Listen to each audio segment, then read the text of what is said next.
সময়ও বিচার পায় নাই, আবার বিএনপি সময়ও ওর দাপট দেখাচ্ছে সবার জোরে, তাহলে কি আমি বিচার পাবো না বলেন?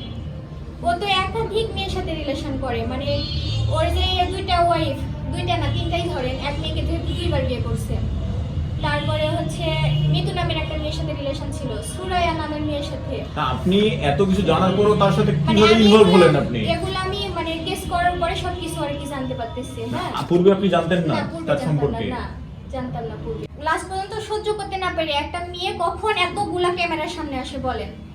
বা আমি প্রশাসনের কাছেও কোনো বিচার পাচ্ছি না, থানায় গেছি তাও পাইলাম না। এখন কোর্টে গেছি, কোর্টেও ওরা হচ্ছে পিবিআইকে কিনে নেওয়ার হুমকি দিছে, 4-5 লাখ টাকা খরচ করে পিবিআইকে কিনে নিবে। তো আমি আসছি আপনাদের কাছে এই প্রত্যাশা নিয়ে যে হচ্ছে আর কোনো মেয়ের জীবন যাতে ও নষ্ট করতে না পারে। মানে একাধিক মেয়ের জীবনও নষ্ট করছে, আমারটা তো করছে। তো ও যাতে আর কোনো মেয়ে যাতে জীবন নষ্ট না করতে পারে, সেজন্য আমি আর কি ওর সুষ্ঠু বিচার চাচ্ছি, ওর যেন ন্যায় বিচার হয়।